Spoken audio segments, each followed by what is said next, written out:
किसी कुशवाहा के बेटा को यदि किसी ने छू दिया, सम्राट चौधरी का कतरा कतरा खून आपके लिए।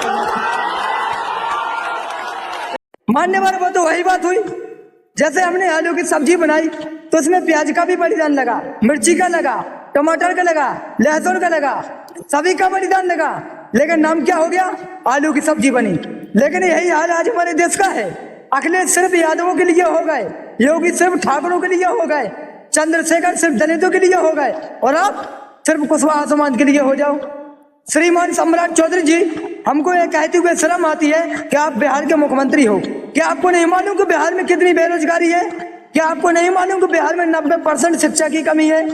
क्या आपको नहीं मालूम कि बिहार के लोग कहीं भी प्रदेश काम करने जाते हैं तो उनको बिहारी कह के बेइज्जती की जाती है, उनको भगाया जाता है, उनको मार दिया जाता है? आपको कुछ शर्म नहीं आती? मैं देश के युवा से पूछना चाहता हूँ, कब तुम्हारी बुद्धि खुलेगी? कुत्तों की आंखें 15 दिन में खुल जाती हैं, तुम्हारी आंखें कब खुलेंगी?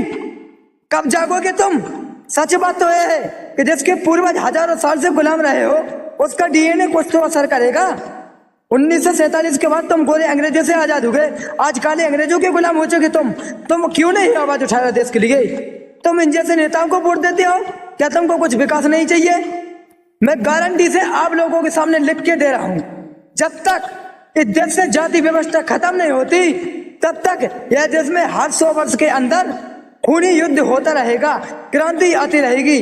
कभी यह देश विकसित नहीं हो पाएगा जब तक इस देश की जातिगत व्यवस्था पूरी तरह से खत्म नहीं होती। मैं 100% बोल रहा हूं।